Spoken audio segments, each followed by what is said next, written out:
बिस्मिल्लाहिर्रहमानिर्रहीम। शुरू अल्लाह का नाम लेकर जो बड़ा मेहरबान निहायत रहम वाला है। अस्सलामु अलैकुम वरहमतुल्लाहि वबरकातुहू। नाज़रीन किराम, इस वीडियो में हम बात करेंगे कि मुसलमान यूनिफॉर्म सिविल कोड की मुखालफत क्यों करते हैं।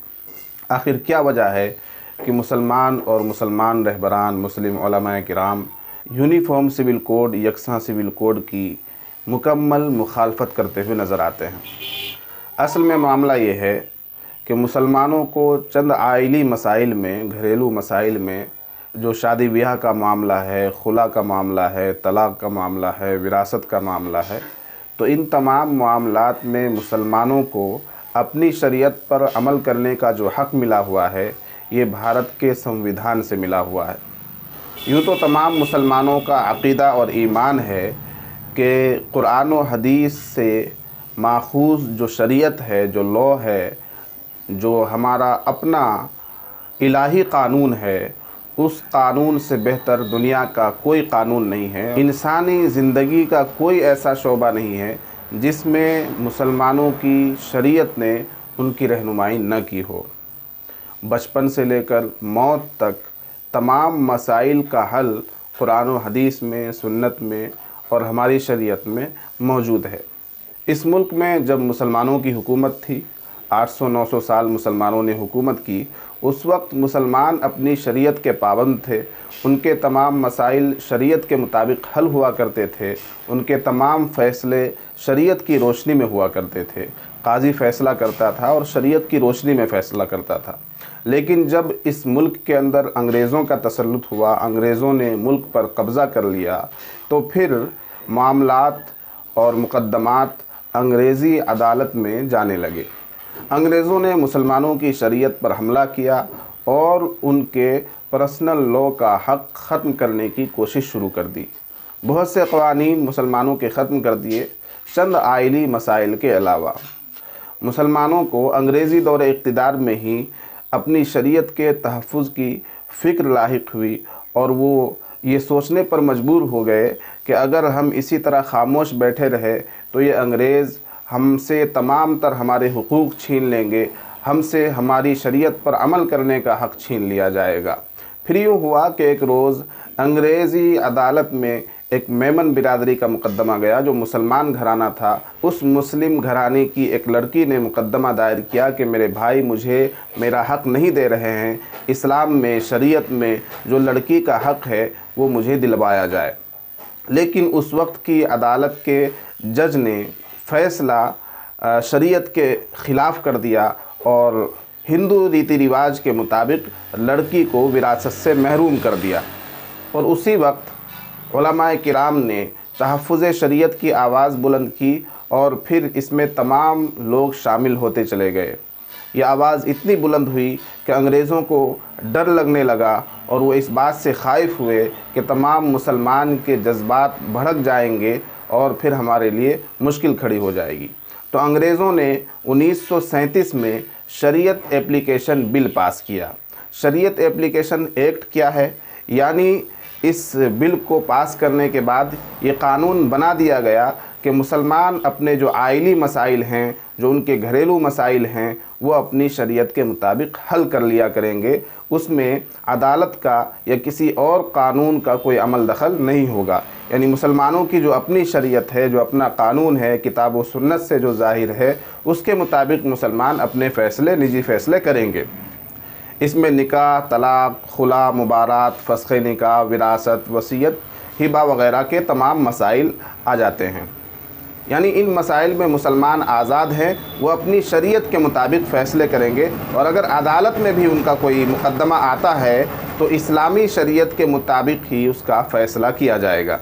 ये एक्ट पास हो गया जिसे शरीयत एप्लीकेशन एक्ट 1937 कहा जाता है। बाद में जब संविधान बना, मुल्क आज़ाद हुआ, तो ये एक्ट जूँ का तूँ संविधान में महफूज रहा। इस एक्ट को खारिज नहीं किया गया। भारत के संविधान में शरीयत एक्ट 1937 जूँ का तूँ महफूज है।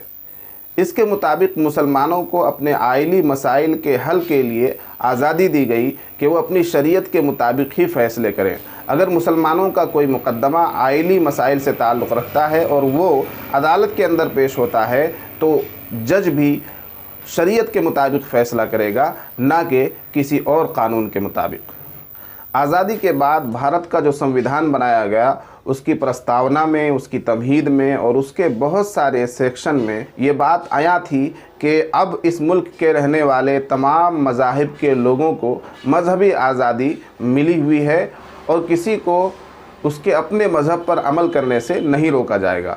तो मुसलमानों को और क्या चाहिए, वो अपने मज़हब पर अमल करें, अपने मसाइल को अपने मज़हब के मुताबिक, अपनी शरीयत के मुताबिक हल करें, और इससे बढ़कर क्या चाहिए। जबकि जराइम के कानून एक जैसे बनाए गए, यानी मुसलमान अगर कोई जुर्म करता है या गैर मुस्लिम कोई जुर्म करता है, सिख और ईसाई कोई जुर्म करता है, तो तमाम लोगों के लिए यकसा कानून बनाए गए।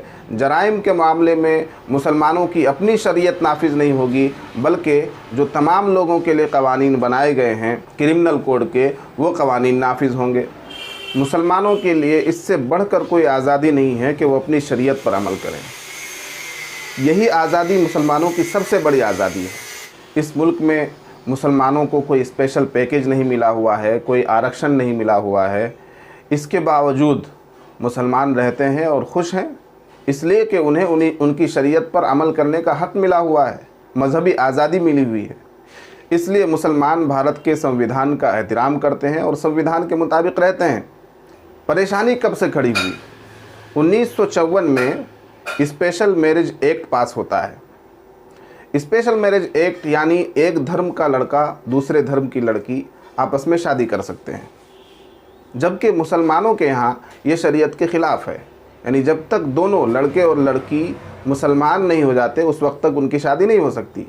दोनों का मुसलमान होना शर्त है मुसलमानों में शादी के लिए। स्पेशल मैरिज एक्ट के पास होने के बाद फिर उलमाए किराम को फ़िक्र लाहिक हुई कि अब फिर से तहफ़्फ़ुज़ शरीयत की ज़रूरत है। या जब हिंदू कोड बिल में इस्लाहात हो रही थी तो उस वक्त के हुक्मरानों ने यह भी कहा कि आगे चलकर तमाम मज़ाहिब के पर्सनल लॉज़ में इसी तरह की इस्लाहात की जाएंगी। इससे भी उलमाए किराम परेशान हुए। लेकिन परेशानी उस वक्त बहुत ज़्यादा बढ़ गई जब 1972 में एक बिल पास हुआ, गोद लेने वाला बिल, मुतबन्ना बिल। यानी अगर कोई शख्स किसी बच्चे को गोद लेता है तो वो उसका हकीकी बच्चा समझा जाएगा और उसके साथ उसी तरह के मामलात होंगे जैसे मामलात अपनी औलाद के साथ किए जाते हैं। उसको विरासत में हक़ भी दिया जाएगा, जबकि ये बात इस्लाम और शरीयत के ख़िलाफ़ है। इस्लाम में बच्चा गोद लेना मना नहीं है। बच्चा गोद लिया जा सकता है, लेकिन गोद लेने के बावजूद गोद लिए हुए बच्चे की हैसियत अपनी औलाद की तरह नहीं होगी। यानी वो विरासत में औलाद की तरह से हक़दार नहीं होगा। ये शरीयत का लॉ है, ये इस्लामी कानून है। तो अगर 1972 में पास होने वाला मुतबन्ना बिल, उसमें सिर्फ ये मेंशन कर दिया जाता कि मुसलमानों में अगर कोई गोद लेगा तो वो अपनी शरीयत के मुताबिक गोद लेगा और उनकी शरीयत गोद लेने के जो मसाइल बताती है उस तरह से उन पर यह कानून नाफिज होगा, तो कोई परेशानी की बात नहीं थी। लेकिन तमाम मुल्क के बाशिंदों के लिए, तमाम लोगों के लिए ये कानून बना दिया गया कि गोद लिया हुआ बच्चा हकीकी बच्चे की तरह होगा। अब उलमाए किराम ने इस बिल की मुखालफत की और एक बेदारी मुहिम छिड़ गई। तहफ़्फ़ुज़ शरीयत की आवाज़ बुलंद हुई और पूरे मुल्क के उलमाए किराम ने इस बिल की मुखालफत की। एक आंदोलन शुरू हो गया, एहतिजाज शुरू हो गया। मुंबई के अंदर मुसलमानों की एक बहुत बड़ी कॉन्फ्रेंस हुई। एहतिजाज की ये फ़ज़ा देखते हुए उस वक्त की हुकूमत ने इस बिल को वापस ले लिया। यानी मुसलमान इस बिल को वापस कराने में कामयाब रहे। 1972 में जो मुतबन्ना बिल पास हुआ था वो वापस हो गया, मुसलमानों को राहत मिली, शरीयत का तहफ़्फ़ुज़ हुआ। लेकिन उस वक्त उलमाए किराम ने यह फ़ैसला किया कि इस तरह के शोशे छोड़े जाते रहेंगे और इस तरह से शरीयत पर हमले किए जाते रहेंगे तो क्यों ना हम एक स्पेशल बॉडी बनाएं, क्यों ना हम एक विफाक बनाएं जिसके तहत शरीयत पर जब भी हमले की कोशिश की जाए हुकूमतों की तरफ से तो हम उसकी मुखालफत करें। 1972 के अवाखिर में ही all India Muslim personal law board का क़याम अमल में आया। तमाम उलमाए किराम और तमाम मसालिक से ताल्लुक़ रखने वाले उलमाए किराम इस बॉडी का हिस्सा बने और मुल्की सतह पर एक विफाकी तंजीम की बुनियाद रखी गई जिसका नाम all India Muslim personal law board है। All India Muslim personal law board का मकसद ही अपने मुस्लिम पर्सनल लॉ की हिफाजत और तहफ़्फ़ुज़ है। यानी जब भी किसी ऐसे बिल की बात की जाएगी, जब भी किसी ऐसे कानून के निफाज की बात की जाएगी जो हमारी शरीयत के ख़िलाफ़ होगा तो हम उसकी मुखालफत करेंगे। हाँ, अगर मुसलमानों को उससे बरतरफ रखा जाए, वो कानून मुसलमानों पर न थोपा जाए तो हमें परेशान होने की कोई ज़रूरत नहीं है, मुखालफत करने की कोई ज़रूरत नहीं है। अब एक सवाल पैदा होता है कि क्या संविधान में तरमीम नहीं हो सकती? क्या संविधान में बदलाव नहीं हो सकता? क्या संविधान में कोई नया कानून नहीं बनाया जा सकता? बिल्कुल बनाया जा सकता है, लेकिन जब आप संविधान में किसी तरह की तरमीम करेंगे, कोई बदलाव करेंगे, कोई अमेंडमेंट करेंगे, तो आपको ये देखना होगा कि संविधान के जो दूसरे सेक्शन हैं, संविधान के जो दूसरे एक्ट हैं, उसकी मुखालफत तो नहीं हो रही है। खुद आप संविधान का उल्लंघन तो नहीं कर रहे हैं। जाहिर सी बात है कि आपको देखना ही होगा कि आपके पास कानून की एक किताब है और आप कोई नया कानून बनाना चाहते हैं, तो उस कानून की किताब में जो पहले से कवानीन बने हुए हैं, उन कवानीन की अगर मुखालफत हो रही है तो आप ऐसा कानून नहीं बना सकते हैं। जिस भी कानून से शरीयत एक्ट 1937 की मुखालफत होगी वो संविधान के ख़िलाफ़ होगा। वो जहाँ हमारी शरीयत के ख़िलाफ़ होगा, संविधान के भी ख़िलाफ़ होगा। इसलिए मुसलमानों ने पुरज़ोर तरीक़े से all India Muslim personal law board के प्लेटफॉर्म से हमेशा ऐसे कवानीन की मुखालफत की जो हमारी शरीयत के ख़िलाफ़ हो, इसलिए कि वो संविधान के भी ख़िलाफ़ है। संविधान में जब ये प्रावधान है, संविधान में जब पहले से मुसलमानों को स्पेशल एक्ट मिला हुआ है, शरीयत एक्ट बना हुआ है और मुसलमानों को मजहबी हुकूक हासिल हैं, आइली मसाइल के हल करने के लिए मुसलमानों को अपनी शरीयत पर अमल करने के लिए पहले से एक्ट बना हुआ है, तो आप एक नया एक्ट बनाएंगे जिससे शरीयत की मुखालफत होगी, मुसलमानों को अपने मज़हब पर अमल करने में परेशानी होगी, तो जाहिर सी बात है कि मुसलमान इसका विरोध करेंगे, इसकी मुखालफत करेंगे। शरीयत पर और संविधान पर सबसे बड़ा हमला हुआ 2019 में भाजपा की हुकूमत में, जब जुलाई 2019 में ट्रिपल तलाक बिल पास हुआ और मुसलमानों के लिए ट्रिपल तलाक बैन कर दिया गया। यानी अगर अब कोई 3 तलाक देगा तो उसके लिए 3 साल की सज़ा मुकर्रर है। जाहिर सी बात है कि हमारी शरीयत में तलाक का अलग कानून है और आपने तलाक का एक अलग कानून बना दिया जो हमारी शरीयत के ख़िलाफ़ है। इसको मुसलमान कैसे बर्दाश्त करते? मुसलमानों ने विरोध किया, पुरज़ोर तरीक़े से विरोध किया। आप कह रहे थे कि ये मुस्लिम महिलाओं के हक़ में है, ख़ुद मुस्लिम महिलाओं ने लाखों की तादाद में इसका विरोध किया, इसको अपोज़ किया, लेकिन आपने किसी की नहीं सुनी। आपको बिल पास करना था, पास कर दिया, वो एक्ट बन गया ट्रिपल तलाक एक्ट। लेकिन इसके बावजूद अभी जो दीगर आइली मसाइल थे, निकाह, फ़स्ख़ निकाह, ज़िहार, मुबारात, विरासत, वसीयत, हिबा, ये तमाम मसाइल अभी हमारे पास हैं जिनके हल के लिए हम अपनी शरीयत पर अमल करेंगे। अदालत में भी मुकदमा जाएगा तो जज को फ़ैसला करना होगा शरीयत एक्ट के मुताबिक, शरीयत के मुताबिक। विरासत तकसीम होगी शरीयत के मुताबिक। अब जो ये यूनिफॉर्म सिविल कोड की बात की जा रही है, वैसे तो ये बहुत पहले से की जा रही है, तो मुसलमान यूनिफॉर्म सिविल कोड के ख़िलाफ़ हैं, इसलिए कि यूनिफॉर्म सिविल कोड के नाफिज होते ही शरीयत एक्ट 1937 की कोई हैसियत नहीं रहेगी, वो ख़त्म हो जाएगी और मुसलमानों को जो अपनी मजहबी आज़ादी एक हद तक मिली हुई है वो आज़ादी ख़त्म हो जाएगी। इसलिए मुसलमान इसके ख़िलाफ़ हैं कि ये हमारी मजहबी आज़ादी पर सबसे बड़ा हमला है, हमारी शरीयत पर हमला है। हमें हमारी शरीयत पर अमल करने का जो हक़ मिला हुआ है और हम पर जो हमारी शरीयत नाफिज होती है जिस हद तक, आइली मसाइल की हद तक, वो संविधान में मौजूद है और संविधान से हमें वो हक़ मिला हुआ है।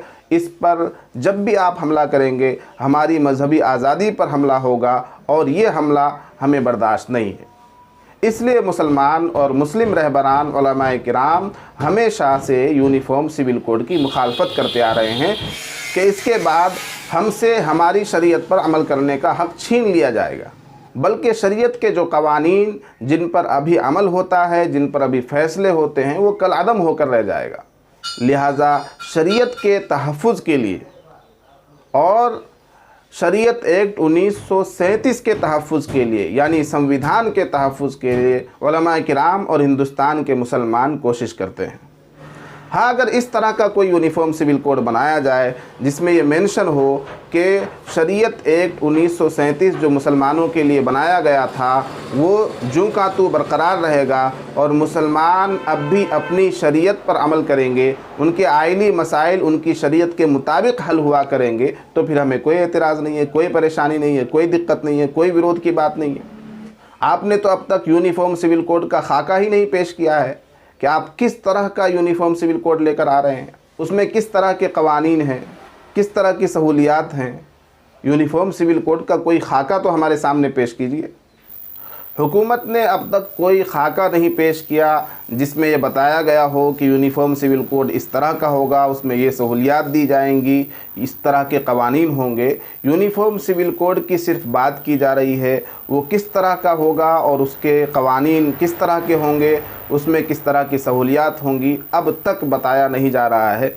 हम ये समझते हैं कि यूनिफॉर्म सिविल कोड का नफाज शरीयत पर सबसे बड़ा हमला है, संविधान पर सबसे बड़ा हमला है, मजहबी आज़ादी पर सबसे बड़ा हमला है। इससे शरीयत एक्ट 1937 की हैसियत ख़त्म हो जाएगी, मुसलमानों का अपनी शरीयत पर अमल करना दोभर हो जाएगा। इसलिए हम यूनिफॉर्म सिविल कोड की मुखालफत करते आए हैं और अब भी मुखालफत करते हैं, आगे भी यूनिफॉर्म सिविल कोड की मुखालफत करेंगे। हाँ, अगर इस तरह का यूनिफॉर्म सिविल कोड बनाया जाए जिसमें मेंशन कर दिया जाए और मुसलमानों को उससे बाहर रखा जाए कि शरीयत एक्ट 1937 बरकरार रहेगा और इस एक्ट पर यूनिफॉर्म सिविल कोड से कोई फ़र्क नहीं पड़ने वाला, तब तो मुसलमानों को कोई परेशानी नहीं है। मुसलमान अपने आइली मसाइल को हल करने में अगर अपनी शरीयत का पाबंद रहा तब मुसलमानों को कोई परेशानी नहीं होगी।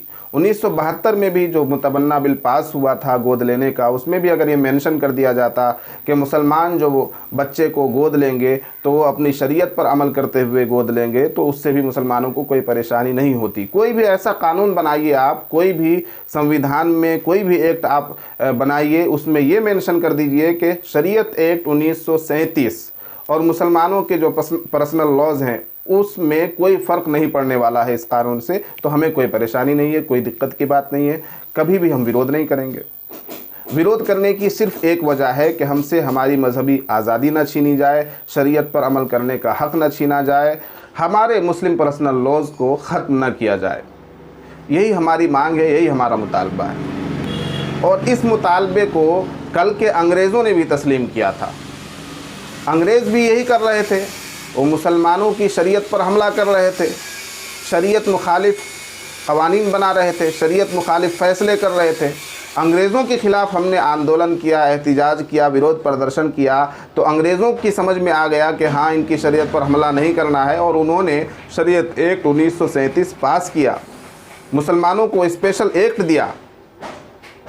आज जो लोग यूनिफॉर्म सिविल कोड की बात कर रहे हैं और पर्सनल लॉज को ख़त्म करने की बात कर रहे हैं, दरअसल ये अंग्रेज़ों के नक्शे कदम पर चल रहे हैं। जो काम कल अंग्रेज़ किया करते थे वही काम आज की हुकूमत कर रही है। जिस तरह से आहिस्ता आहिस्ता अंग्रेज़ों ने लोगों से उनकी आज़ादी को छीन लिया था, इसी तरह आज की हुकूमत भी लोगों से उनकी मजहबी आज़ादी, पहनने ओढ़ने की आज़ादी, खाने पीने की आज़ादी, रोज़गार की आज़ादी छीन रही है। और क्या कर रही है हुकूमत? लोगों की आज़ादियों को छीन रही है। यूनिफॉर्म सिविल कोड मजहबी आज़ादी को छीनने की एक बहुत बड़ी कोशिश और साजिश है। इसलिए हुकूमत से हम अपील करते हैं कि अंग्रेज़ों के नक्शे कदम पर मत चलिए, अंग्रेज़ों की तरह से लोगों की मजहबी आज़ादी को मत छीनिए। जो जिस मज़हब पर अमल करना चाहता है, घरेलू मसाइल तो उसके आपसी मसाइल हैं, निजी मसाइल हैं, उन मसाइल में उन्हें आज़ाद छोड़ दीजिए। जो उनका कल्चर है, जो उनकी तहज़ीब है, जो उनकी सकाफ़त है, उस पर अमल करने दीजिए। वरना अंग्रेज़ों में और आप में क्या फ़र्क रहेगा? कल अंग्रेज़ों ने इस मुल्क पर कब्ज़ा किया, लोगों को ग़ुलाम बनाया, उनके ज़हनों को ग़ुलाम बनाया। आज वही काम आप कर रहे हैं, लोगों से उनकी मजहबी आज़ादी छीन रहे हैं। तो यूनिफॉर्म सिविल कोड की बात करना और पर्सनल लॉज पर हमला करना ये अंग्रेज़ों की चाल तो हो सकती है, एक सेकुलर कंट्री की सेकुलर हुकूमत का ये काम नहीं हो सकता। उम्मीद है कि आपको बात समझ में आई होगी।